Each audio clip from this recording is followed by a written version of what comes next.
welcome to the last regular talk of the day. And I'm happy to introduce Simon Marlow to you. For the Haskell crowd, he probably needs no introduction, so he is one of the two main compiler engineers working on GHC up until, well, a certain point. I'm not sure when exactly, but then he switched to Facebook at the time, now Meta, where he was heavily involved in porting the anti-abuse engine called Schema to basically something that parallelizes super well and is also usable by a lot of engineers who don't necessarily have a background in Haskell. And for a while, or up to this day, I think actually, every post on Meta's infrastructure goes through his engine, and basically it says, is it spam, is it abuse, is it criminal stuff, stuff like that. And then the next step is going to be, well, what he's actually going to talk about, which is joining the developer productivity team at, again, Meta, who want to make their huge code base manageable. And yep, so big round of applause for Simon Marlow.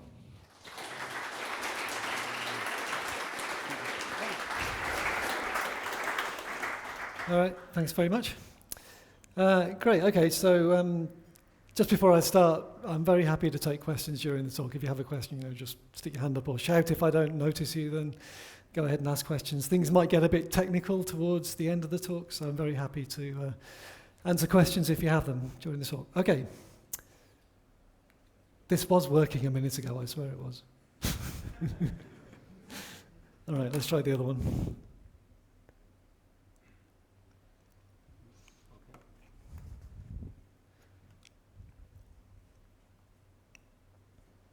Try again? Yeah. Okay, working. All right, so as developers, we really love to have our delightful developer tools, so things that make us more productive by having lots of insight into the code. So here's an example of a code browser, somebody's writing some C++, and we can see the type of the thing that's being defined by this auto declaration just by hovering over it. And then we get this useful type. And this sort of thing is absolutely invaluable when you're working in a language like C++ where things are really complicated. So that's an example of a delightful developer tool. Another example is maybe documentation that we can generate automatically from the code just by scraping all of the information from the code. In this case, we actually scraped some documentation from the comments as well. And we can generate these nice documentation pages that you can navigate. Try to not stand in front of the... Yeah, so, I mean, you're probably familiar with this sort of thing if you've used Haddock in Haskell. So there are many of these types of tools that we work with day to day, things like IDEs, like our code browsers, like searching through code, generating documentation, doing analysis, maybe linting, that sort of thing. You may not have come across API usage tracking, but that's the idea where if you're migrating from one API to another API, you might like to be able to track uses of the old API, the deprecated API.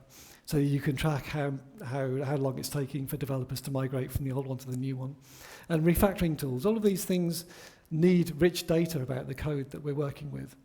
And of course, they all exist, right? We have all of these tools in one form or another, but they tend to be written on a case-by-case basis, on a language-by-language basis as well. So each of these tools are individually written to use the compiler for that language. And scaling is often poor, so you can typically work in your IDE with the project that you're actively developing on your laptop, but you can't work with the entire stack of code that it uses. What if you want to think about all of your company's code at the same time and navigate through the entire code base, or all of GitHub and have rich data about all of this code at the same time, in all of the different programming languages? So there are many different axes that we would like to scale this idea to. We would like to scale to large code bases, to multiple programming languages, and if we're going to centralize things, we're going to have to scale to many different clients at the same time. So that's a sort of performance-related issue. And of course, the most important thing is to be able to scale to more complex queries, to be able to ask questions where we haven't even thought of which questions we're going to ask yet. So we need to build a system that's more extensible. We don't want to fix the data that we're going to store at the beginning. We'd like to be able to collect more detailed data in the future, and then to be able to write arbitrary queries over that data. So here's the system that we've been developing at Meta to solve this problem. It's called Glean. So Glean is about collecting, deriving, and querying facts about source code. It's open source. Glean is on GitHub. You can go and see the source code, build it and play with it. It's written mostly in Haskell. So there's a large layer of Haskell at the top of it and a little layer of C++ at the bottom. And C++ is mainly to do with talking to the database engine and managing explicit storage and that sort of thing. But most of the complex logic is in Haskell. So let me tell you a bit about the architecture of this system. So on the top left-hand of the slide here, we've got the indexer. So we're going to build one indexer for each language, and it'll be based on the compiler, the native compiler for that language, because we don't want to have to rebuild all of the complex logic that understands how name resolution works, how type checking works in all of those languages. So we're going to reuse the compiler for each language. The compiler reads the source code, and it gives us the abstract syntax tree for the code that we're looking at. And from the abstract syntax tree, we're going to extract some subset of that data that we're going to store in Glean. Why not the whole abstract syntax tree? Well, we could, in principle. There's nothing preventing us from doing that, except that it's an awful lot of data to store, and it will take a long time and a lot of storage space. So typically, what we want to do is to pick the parts of the data that we want to store that are necessary for supporting the applications that we're trying to support.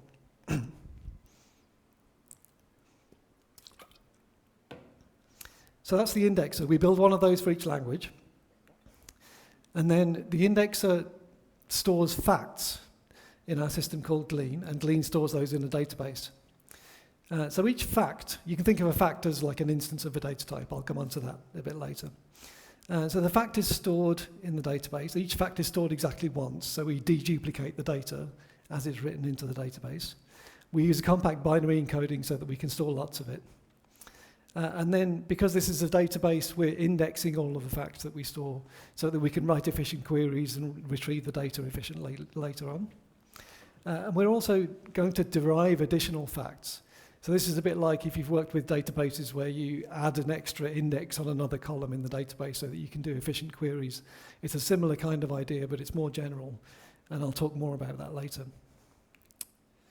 And finally, all of our clients that we wanted to support, all these clients that need rich data about the code. So they now work by making queries to our Glean system, which is storing all of the data centrally. But because this data is immutable, we can just replicate it as much as we like to support the volume of queries that we have coming from the clients. So we define a new query language, and that's going to be the main topic of this talk. Our query language is called Angle. It's based on Datalog. And all of these clients, now they query some service, which we're going to scale horizontally to support the volume. Okay, so going back to our requirements, we wanted something that scales. So we're scaling to large code bases by doing lots of indexing. And I should have mentioned, we do indexing like in parallel. It's a very parallelizable problem, just like a build system, actually. So there's lots of things in common with the build system where you want to parallelize, you also want to cache things that you've indexed before. So you can parallelize, we can scale to large code bases, storing the data efficiently, and our queries are supported by an RPC service that we can scale. We can also do incremental indexing. So I'm not going to talk about incremental indexing very much in this talk, but it's a key part of the way that we can scale this to a code base that's evolving very rapidly. We don't want to have to index the entire code base every time we want to produce a new updated version of it. So we'd like to do that incrementally. We're supporting multiple programming languages by not having a fixed schema, so I'll come on to that in a bit. And also by using the native compiler front ends for each of our indexes, so we're not going to have to re-implement anything other than the bit that talks to the actual compiler for each indexer. Yeah. Do you also support queries at previous snapshots of the code base, or do you only support head? Insofar as we can store the data and give you access to it, yeah. I mean, that's just limited by how much data we can have online. And incremental indexing will give you access to more versions of the data in the past, yeah. Okay. and a rich query language, which again I'm going to talk about shortly. So you can think about all of these tools are now working like they did before. They're still accessing the abstract syntax tree and doing their job, but now the abstract syntax tree is in the cloud. It's behind an RPC interface. And you can still do this efficiently. You can still do lots of parallelism when you're making queries to the abstract syntax tree. Yeah, and I'll come on to how we're going to write the DSL for querying from code, because you often want to construct these queries programmatically as well. But a key part of this is that we don't want to tell you what data you can store. We don't want to fix the schema, because there are lots of reasons why the data that you want to store depends very much on the application and also the language that you're trying to index. So for example, we found that when you're doing analysis, sort of linting and date code analysis, that sort of thing, you really want accurate and precise data about the code. But that's in sort of conflict with the data that you want for doing code navigation, where you often want something that's a bit more useful for the developer. It's a bit more sort of best guess. I'll give you an example of that in a minute. And documentation tools need lots of information about the APIs. They need types, not just cross-references, not just lines and column numbers. They need to see, you know, the actual information about the declarations that are being declarations in the code. And we also want to store information that's not necessarily about the code itself. For example, the build graph is very useful to be able to store in Glean and query at the same time as the code. And then when it comes to different languages have very different structures. For example, C++ has weird things like macros and templates, and then when it comes to JavaScript, there's a weird module system. Objective-C has strange things called protocols. So you could sort of union all these things together into some gigantic schema that encapsulates all of the things that you might need in all the languages, but that would be horrible. Or you could take some lowest common denominator, but then that would be lossy and you'd lose some information. So we typically want to define a schema for each different language separately. And also, we tend to want to be able to evolve the data that we're storing over time. If we have a new application that comes along, needs a new kind of data or more detailed data than we already have, we would like to be able to evolve our schemas to be able to talk about that. So I said I'd give you an example of the difference between navigation and analysis. So C++ macros are a very weird case, it turns out. So if you have, let's say, a function called bar, which mentions this macro called foo that we've defined at the top, and a function called foo that is mentioned by the macro. So bar calls foo. That's the way this is actually interpreted by the compiler. But if you're looking from the point of view of the developer when they're navigating around the code, you probably want to see this reference to the macro foo points to the hash define that mentions it. And then the mention of foo in the right-hand side of the hash define points to the function there. But it might also point to other foos depending on where this particular macro is used. If it's used in several different places in the code base, that might expand to places that have a view of a different foo function. So when you're talking about analysis wants to see the exact foo that we called at this place. So it wants to see that bar called that foo, and not bar mentioned this hash define, which might refer to lots of different foo functions. So there's sort of a tension between what we want to see for the developer navigating the code and what analysis tools want to see. So we'll define a separate schema for each language. And for example, in C++, we're going to have a slight difference between what we talk about when we're looking at cross-references for the developer versus navigation versus analysis. And each language will have its own different types of declarations, depending on whatever class structure it has or whatever. Some languages have a class hierarchy, some languages have multiple inheritance, and so on and so on. But now that we've made this decision where we're going to have a different schema for each language, how are we going to support those tools that don't really care about the differences between different languages? They just want to do things like, just let me navigate around the code by clicking. Right, just do the obvious thing. How will we support these languages? Well, these applications. Well, one way we could do it is by having a multi-language library on the client side. So we could build a library that understands all of the different schemas for all the different languages, and then that has an API that we can use from our tools. But that makes it very difficult to support tools that are written in different languages. We would have to write a different library for each of those different tools, different languages. So what we could do instead is that we could have a multi-language service, and now all of these tools need to talk through this service to get at the data. And that's a perfectly reasonable idea. In fact, we've done that. But the downside of this idea is that you have a very fixed API between the tools and the service that you're talking to. So you've lost the ability to make arbitrary, complex queries across all the data.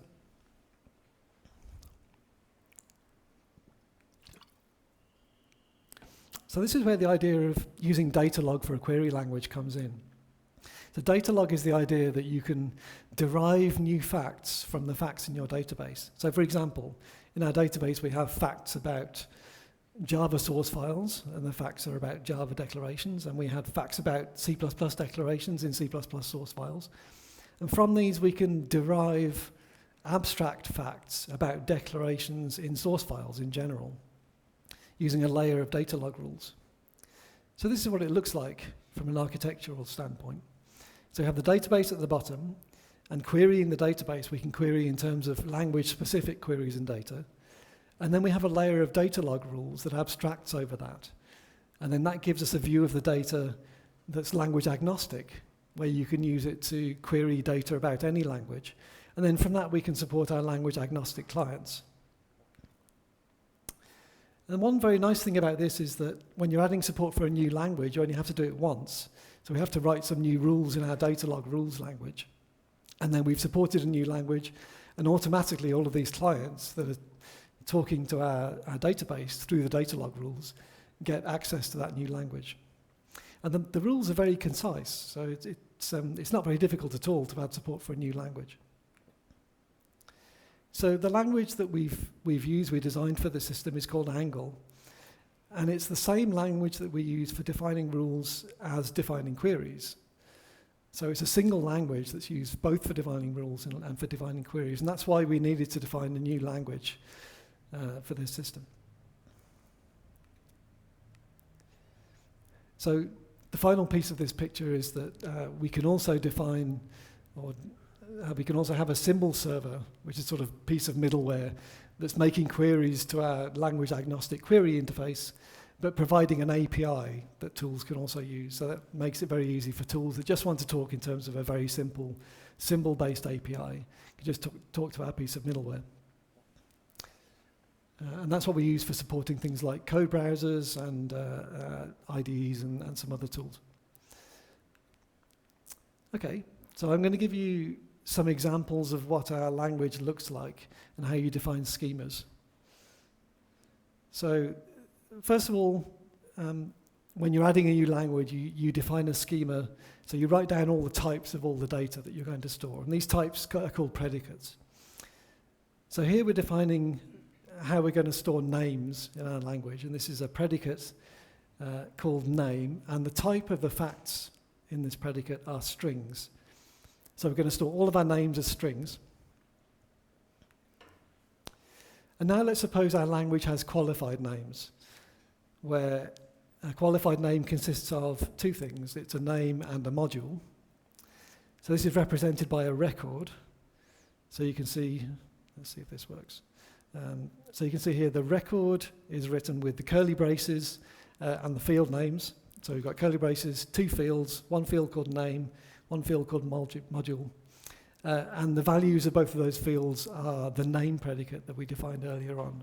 So you can see that facts can refer to other facts. So we're building a kind of tree-shaped data structure here, much like you would if you were defining the abstract syntax tree in your compiler. So predicates can refer to other predicates. So a fact of a qualified name could be just something like this, where we have a name is the string bar and the module is the string foo. So a note about recursion here. So we can define recursive types. So you might like to be able to define things like lists or class hierarchies or things like that. So you can define recursive types that refer to themselves eventually. But you can't store cycles in the database. And there's a very good reason for that. So while you can define a list, the list must have finite length, or you can define a class hierarchy, that must be finite. And the reason we can't have cycles in the data is because we're going to deduplicate all the data as we store it. So each fact that you add to the database can only refer to earlier facts that you've already added to the database. So if you try to add a fact that already exists, then we'll just return you the identity of the fact that was already stored. So the data in the database ends up being a directed acyclic graph of facts, maximally deduplicated. So why is deduplication useful? Well, I mean, there's a number of reasons for this. One is efficient queries. So if you would like to query for all of the places that have an expression that has the following shape, because we've deduplicated all of those, there will be only one such instance in the database.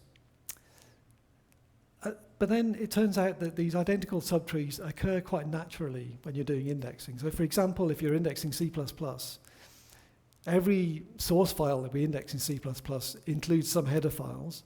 So you're likely going to be indexing those same header files many, many times across all the source files that refer to the header file. So we can just store all of the data for all the header files that we visit, and Glean will deduplicate all of that data. So we have usually just one instance of the header file and all the declarations that it contains in the database. And then you can talk about the declaration for the thing that occurs in the header file.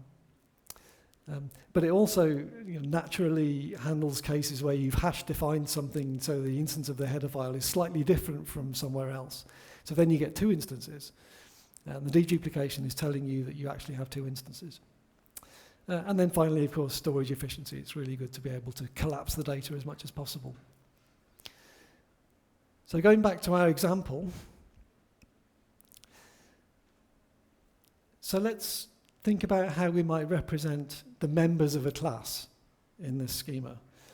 So this is a predicate called member. And member, this is not a record. This is actually something a bit different. This is a union type. You can see that by the vertical bar over here. So a member is either a method or a variable. And in each of these cases, the values are records. So in the case of a method, the value is a record containing a name and some documentation. In the case of a variable, it's just a name. Okay? So let's complete the picture. So now we have classes at the top.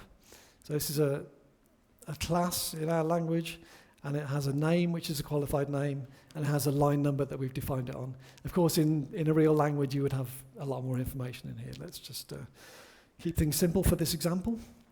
And finally, the predicate has is going to express the relationship between a class and its members. So a has fact is a record, where the first field is the class, the second field is the member. So it's saying this class has this member. And finally, we'll say something about whether the member is public or private in this class. So every class is going to have multiple has facts for each of the members that it contains. All right, let's talk a bit about how we do queries. So this is the simplest kind of query. So on the left, we have the predicate that we're going to search. And on the right, we have a pattern that we're going to search for. So this is searching for facts of the name predicate, and the pattern is the underscore, which matches everything. So this will give us all of the facts of name, and here's an example that I mocked up. So here's a bunch of names. So the results here are facts, and you can see that each fact has an ID, so that Glean is assigning an identity that's unique to every single fact that it stores. And the key is the value of the fact. So this is just returning all the values in this JSON representation. Okay, well, if we want to query for qualified names, so this is again a query where the predicate name is on the left, so we've got qualified name, and on the right we've got a pattern which is going to match facts of this predicate. So here we've written a pattern which matches the record structure. So remember that qualified name, let's just go back. So qualified name is this record that has two fields, a name and a module. So in the pattern, we're only going to specify one of those fields. We've specified the name, the field name, and we've said that it must have the value fish. So this is finding all of the qualified names for which the name field has value fish. And it finds one. So we can also write nested patterns. So here is an example where we're matching class facts, and the name field of a class fact is a qualified name, so the value of name is itself a record, where we're matching, as in the previous example, just the one field name that must have value fish. So this is finding all classes which have the name where the name part of the qualified name is fish. So this is a nested match. You can also write it out longhand as a series of statements. So suppose you want to match on the qualified name first. You can write a match that has qualified name, where the name field is fish, and you can assign that to the variable q. So q is a name for a value that you've searched. And then we can find classes that have a name field where the name is the q that we matched earlier on. So this is just two separate statements making up the full query. Okay, we also have a way to do choice using this vertical bar.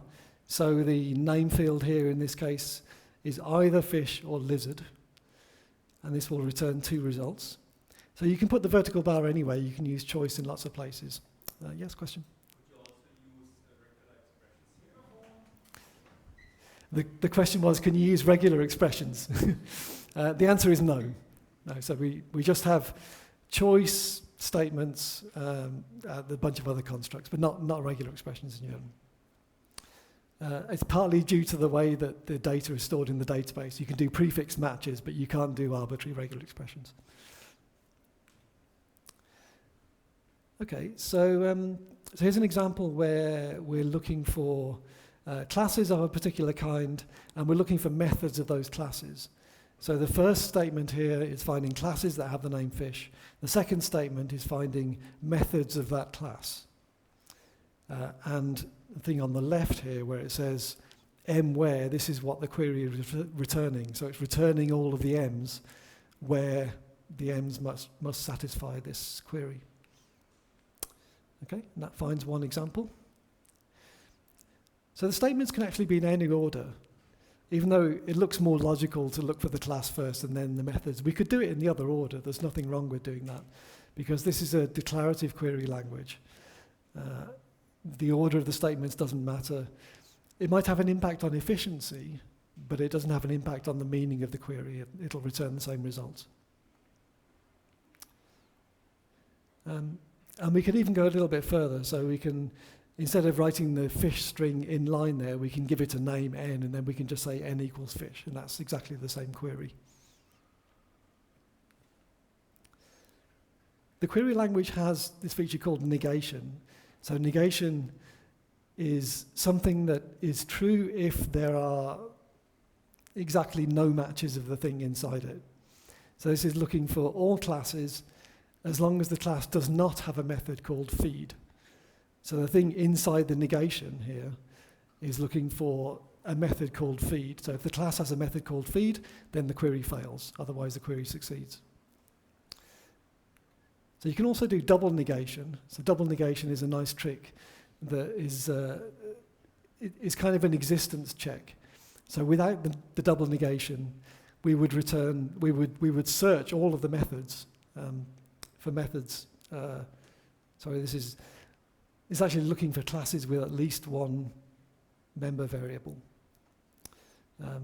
So instead of searching all of the member variables, we stop as soon as we find the first one, and we return the class. Okay, so that's queries. So we define schemas and queries. We can combine the two and define rules. So here's a way that we might define as a predicate parent that expresses the class hierarchy relationship between a child and a parent. And we can define on top of that a predicate grandparent where this expresses the relationship between a child and its grandparents in the class hierarchy. So we can define this predicate exactly in terms of the other predicates that we've already defined. So here's the rule at the bottom. So this rule at the bottom is in the same language as the queries that we've looked at earlier on. But this is just defining facts of the grandparent predicate. So a grandparent fact is a child C that has a grandparent GP if there is a parent from C to P and also a parent from P to GP. So if you query for facts of grandparent, these facts are generated or derived on demand, sort of on the fly, as the query is taking place. All right, so let's show how you might do something that gives you a bit more abstraction or a bit more convenience. So we had this member predicate that we defined earlier on. So member is oh dear, what's that done? Does anybody know how to get this back? No. Okay, thanks. Yeah, so we had this member predicate that we defined earlier on. So member has these two alternatives, the method and the variable, and each of those has a name. So we might like to be able to have an easy way to get from a member to its name. So here's how we might define a predicate that lets us do that. So member name goes from a member to a name. And it's defined as a rule that has these two alternatives, and we've used the choice operator again. So the first alternative is it's a method, and we can extract its name and return it, or it's a variable, and again we can extract the name and return that. So you can sort of define little abstractions on top of the predicates that you've already defined. So here's an example called has private member. This is giving you a class or giving you all the classes that have at least one private member. So we could define it exactly like this. But this is not very efficient because every time we query for this, it's going to search all the members of this class to see whether any of them are private. So we might like to be able to pre-compute that. And here's how we do that. We had this stored keyword, and the stored keyword tells Glean that here is a predicate that we can derive from other facts, but we want to pre-compute all of the facts of this predicate and store them in the database so that when you make a query over this, we don't have to do the searching anymore. We can just extract the facts that we've pre-computed. So let's take the idea of abstraction a little bit further and talk about the layer called code markup. So I mentioned earlier on that we can abstract over language-specific stuff and give you a language-independent view of the data. So here's a sketch roughly of how we do this.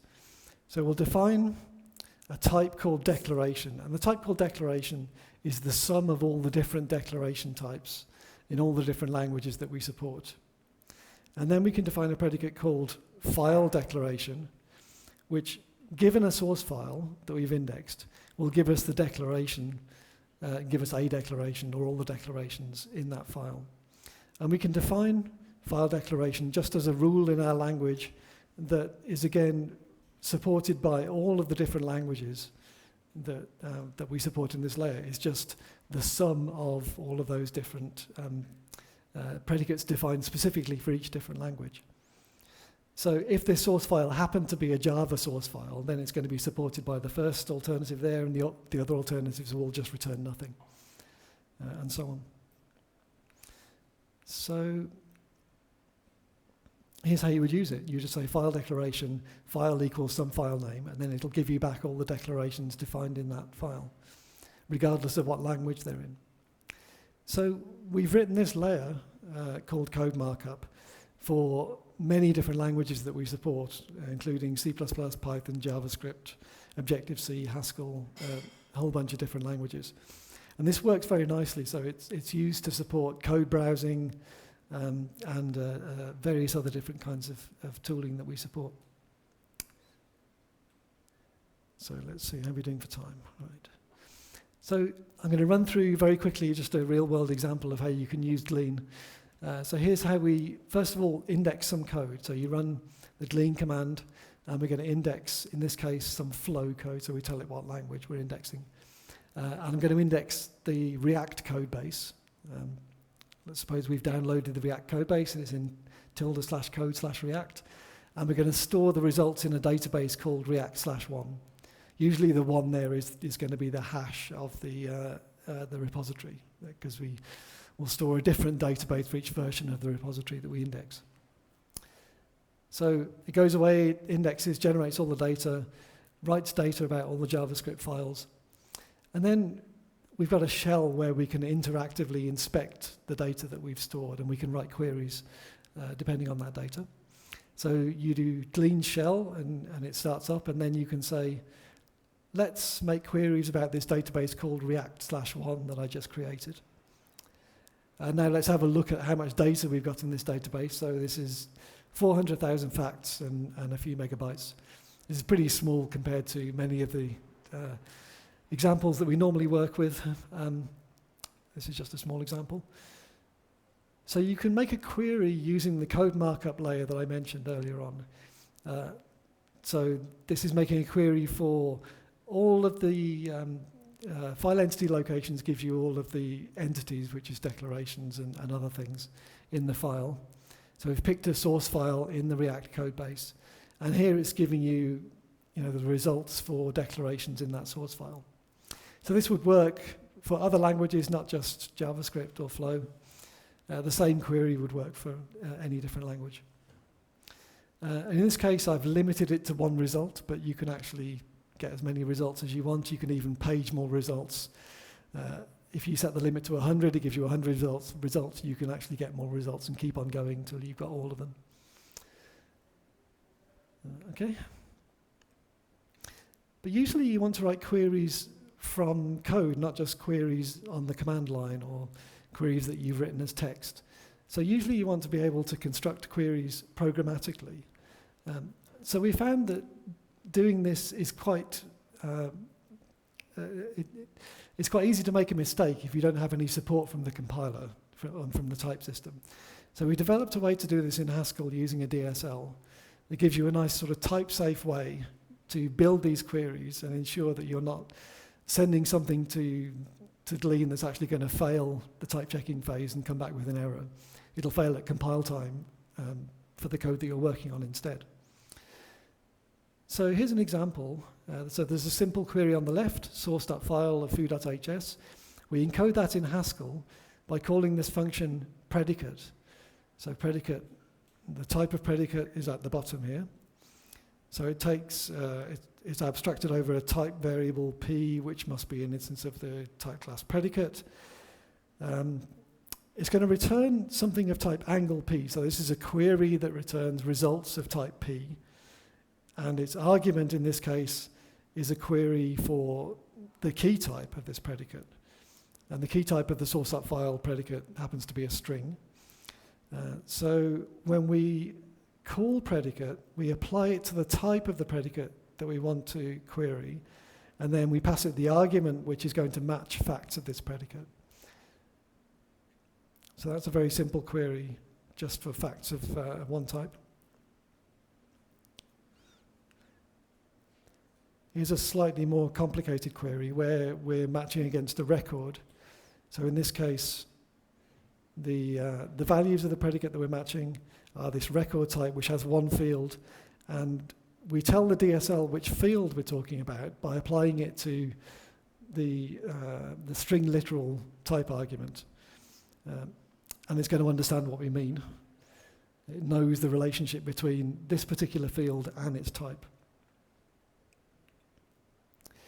And this is very nice when you're developing. If you happen to try to access a field that doesn't exist in the predicate, then you'll get a nice type error like this, which says, oh, the field that you're trying to match here doesn't exist in the predicate.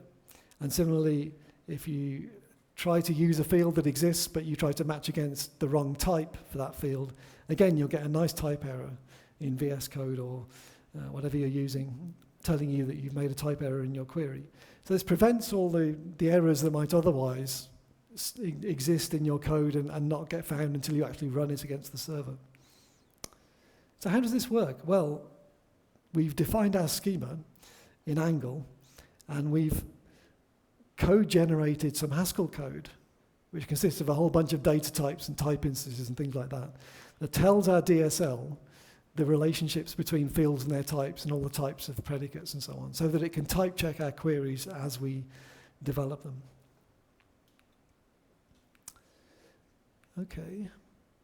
So this gives you a nice, pleasant query authoring experience. You know, you sort of, you work on your schema, then you co-generate your schema to some Haskell code, and then you can fire up VS Code and work on your application. You can write queries using your schema, and VS Code will tell you if you're writing queries that don't make any sense.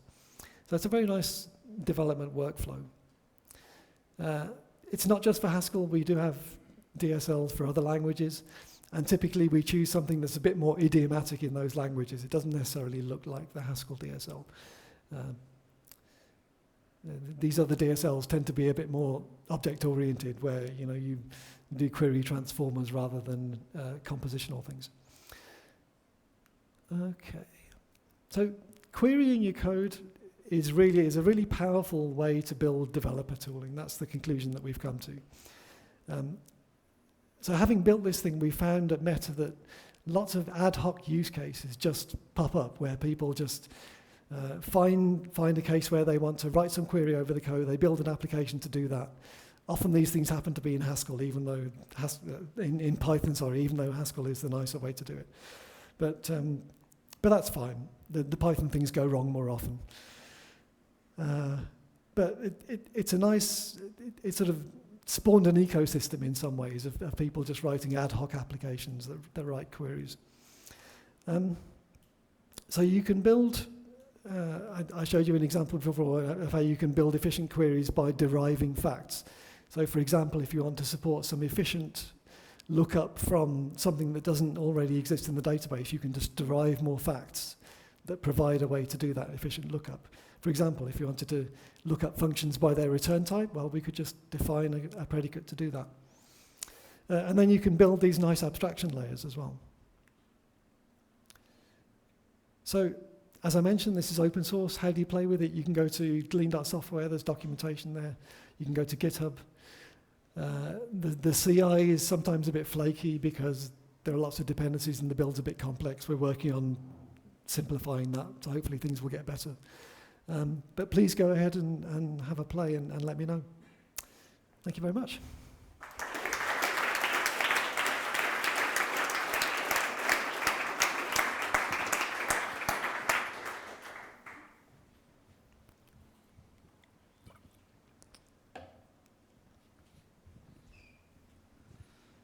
First of all, thank you so much for this amazing talk and this amazing tool.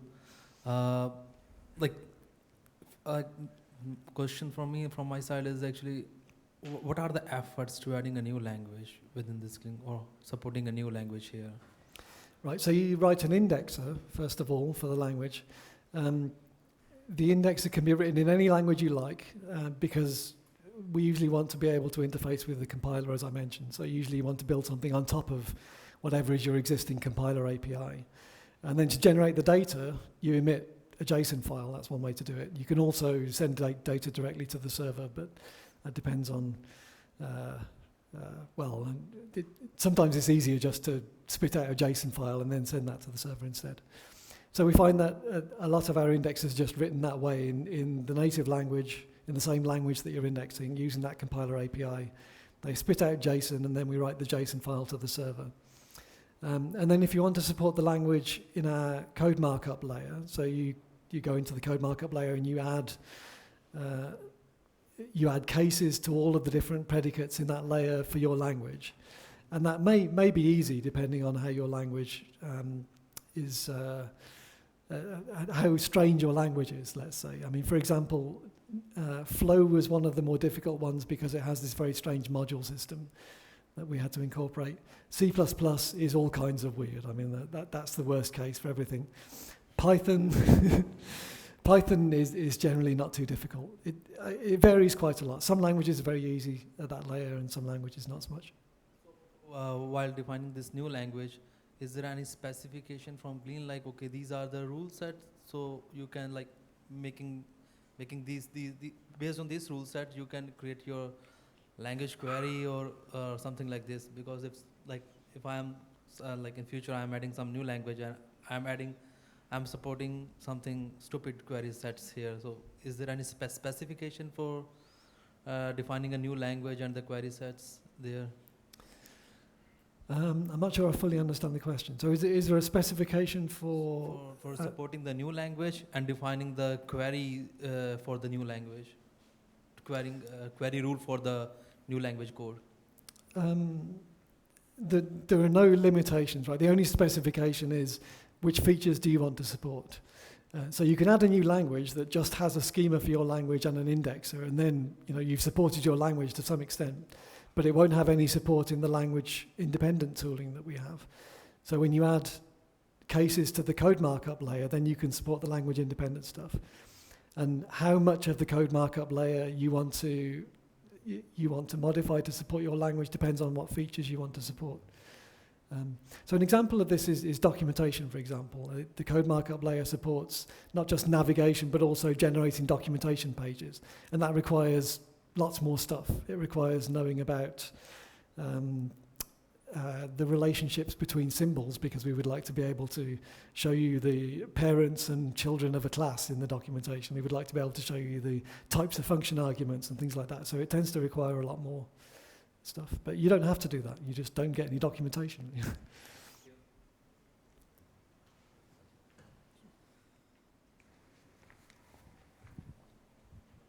Sometimes you also want to query on your dependencies on your libraries.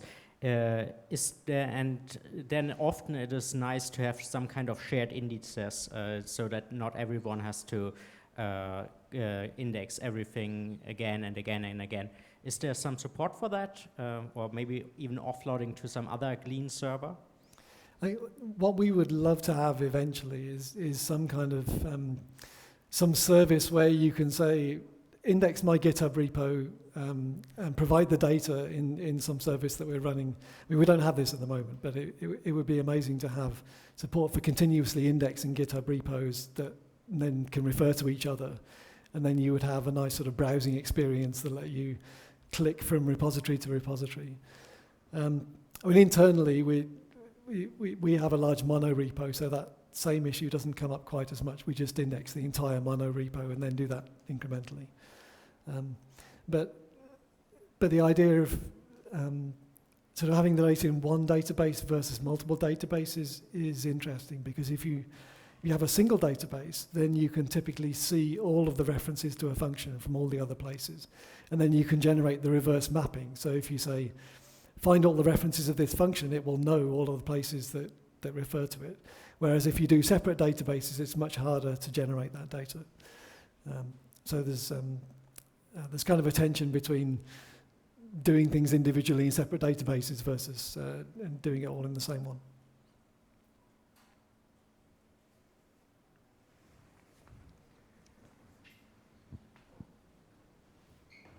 Yeah, sorry, yeah. Here, I have a question here, yeah. So, can you also explain how you handle queries or how you index C++ code, which has objects which are kind of defined dynamically? For example, you have a template, which type is defined based on an ini file you read in. So in an ini file, you set some parameters, and then this defines a set of objects that are kind of needed to be generated. And then maybe that's the first question, and the second is like, if you have a object which is recursively built as a template object, and then how can you like, can I query and say, what is the type of this gonna be, or can you handle that as well? Yeah, templates are difficult. So one answer to this question is that we're looking at the abstract syntax tree that Clang gives us in the indexer. And in Clang, you really can see all of the template instantiations from a call site. So you find the call site and it will refer to the template instantiation that's being used at this call site. So you can see all the specific information. But what do you want to do with that, right? Do you want that to be visible in the as declarations that have been generated? And where should those declarations live? Because they don't really live in the source code. It's again the sort of thing that differs between what you would like to see perhaps for analysis versus what you would like to see as a developer navigating the code base.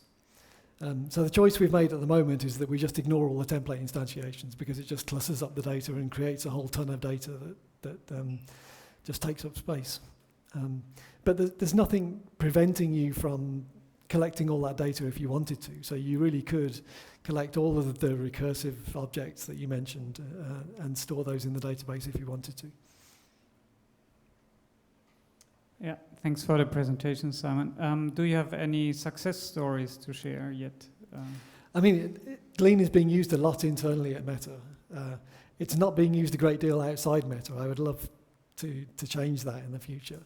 I think part of the missing piece in one sense is that we don't have yet an open source client that other people can use. We would love to have a VS Code plugin, for example, that you can just load into your VS Code and you would use language agnostic data from whatever Glean index you've stored. But that doesn't exist at the moment.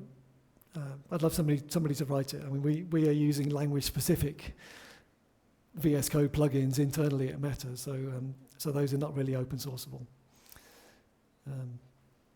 But yes, and then the success stories are all internal at the moment. We have code browsers, IDEs using it, code search tooling, lots of stuff, documentation tooling, and so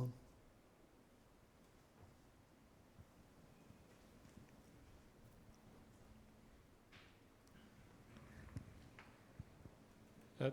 So are there already, hi Simon, are there already existing examples of like getting like type information from dynamic languages like Python in the existing code base, or which one do you use at Meta? Because so I think the current state is that we're using Pya to some extent to get type information for Python.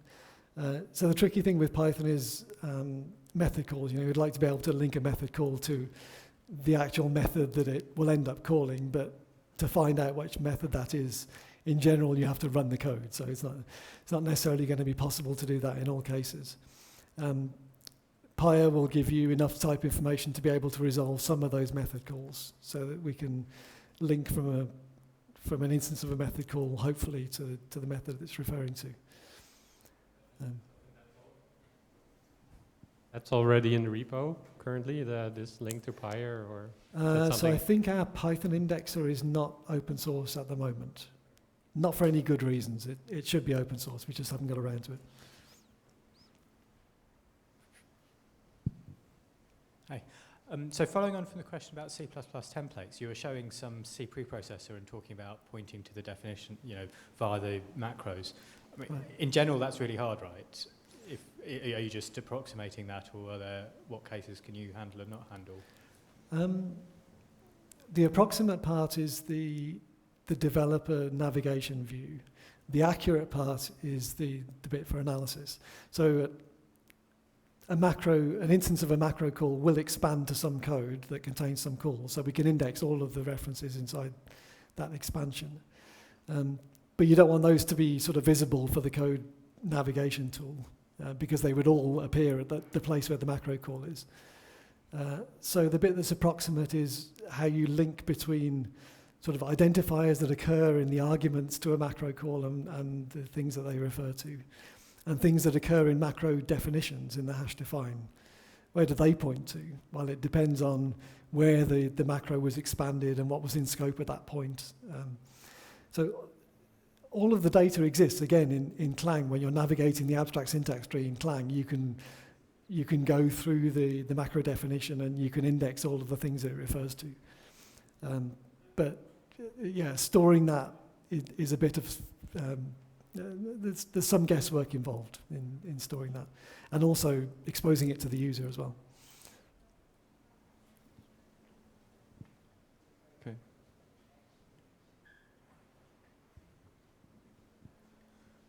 How do you deal with local only code? So maybe while I'm programming, I still want some information about the code I haven't yet committed. Local only code, yes, okay. So so I mentioned incremental indexing, and eventually the plan is that we would be able to do incremental indexing at a fine enough granularity and fast enough on the fly that you would be able to index the code that you're working on.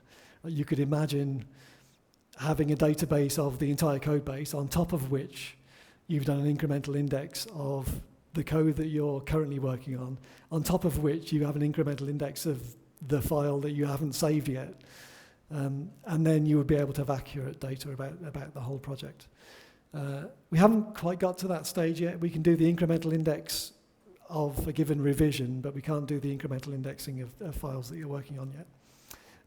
But that is eventually perhaps somewhere we will sort of iterate towards, I think, in the future. Because the goal is to be able to get more and more accurate data about the code that you're looking at. Oh, we have maybe time for one more question, and then we should wrap up. Hello. Suppose we lost our code base. Can we restore from the DB that we have in Glean? But probably not, unless you store enough information in Glean to be able to do that. But that would be an awful lot of data. I mean, probably a Git repo is a better representation of the... Okay, so we're out of time, but I think Simon will be around the evening, so big round of applause. Thank you for the talk.